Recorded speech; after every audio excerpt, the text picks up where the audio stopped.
नमस्कार दोस्तों, आपका मेरे YouTube channel Hindi moral and Buddha story में आपका स्वागत है।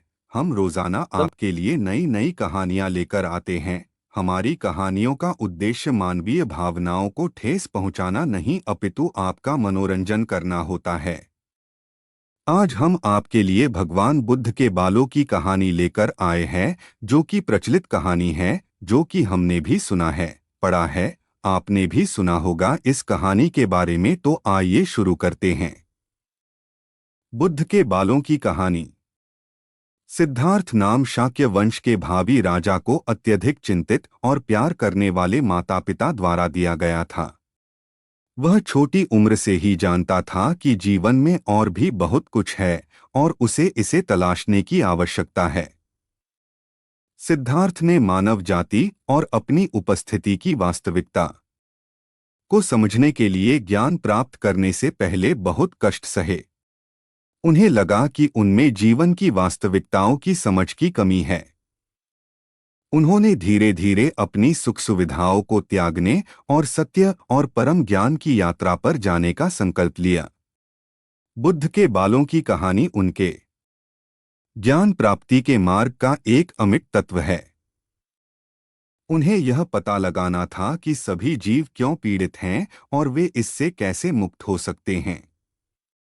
उन्होंने अपने सभी सुख सुविधाओं को पीछे छोड़ दिया और अपनी खोज पर निकल पड़े।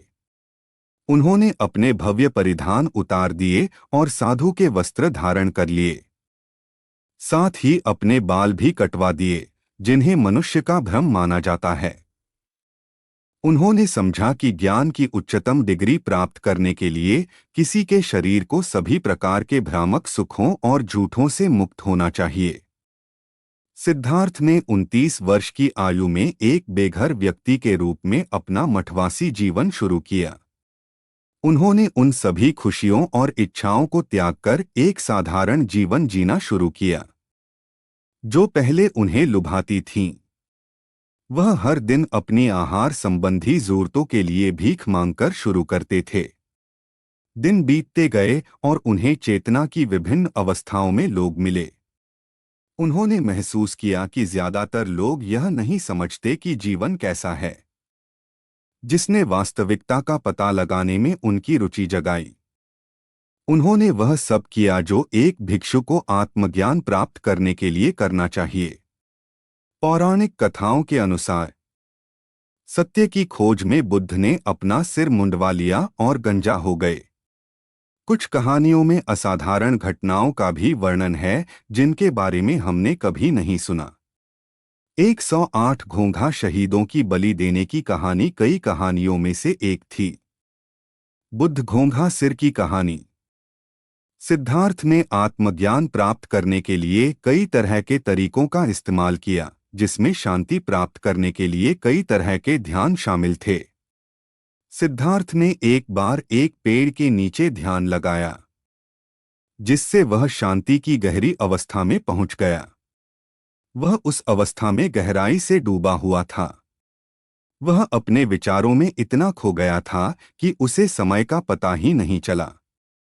जैसे जैसे समय बीतता गया, सूर्य की किरणें उसके गंजे सिर पर अधिक केंद्रित होने लगीं। इससे निकट भविष्य में उसकी एकाग्रता भंग हो सकती थी। बुद्ध के सिर पर घोंघे। 108 बुद्ध के सिर पर घोंघा।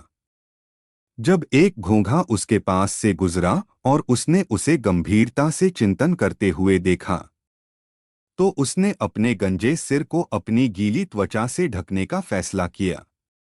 वह अच्छी तरह से जानता था कि सूरज की तपती गर्मी निस्संदेह उसके ध्यान को बाधित करेगी और उसे आत्मज्ञान के मार्ग से विचलित कर देगी। घोंघा बुद्ध के सिर के पास चला गया और वहां बैठ गया। उसके बलगम ने बुद्ध की चिकनी खुली त्वचा को ठंडक पहुंचाई। अन्य घोंघे पहले वाले का पीछा करते हुए सिर के ऊपर तक पहुंच गए और वहां भी बैठ गए। सिर पर घोंघे एक साफ सर्पिल शैल टोपी की तरह दिख रहे थे। जब बुद्ध अपने गहन ध्यान से जागे, तो उन्होंने अपने सिर पर एक आवरण देखा, जो उनके सिर को ठंडा रखता था और उन्हें सूर्य से बचाता था। उन्हें एहसास हुआ कि 108 घोंघों ने उन्हें गर्मी से बचाने के लिए अपनी जान दे दी थी। नतीजतन उन्होंने उन्हें उत्कृष्ट साथी के रूप में अपनाया और उनके सिर पर उन छोटे कर्ल वाली उनकी मूर्तियां आज पूरी दुनिया में पाई जा सकती हैं। घोंघों को अब शहीदों के रूप में सम्मानित किया जाता है क्योंकि उन्होंने बुद्ध के लिए अपनी जान दे दी थी। नतीजतन उन्हें उनके बलिदान की याद दिलाने के लिए बुद्ध की मूर्तियों पर चित्रित किया जाता है। बुद्ध के सिर पर 108 सूखे घोंघे की कहानी एक प्रसिद्ध और बहुत चर्चित घटना है।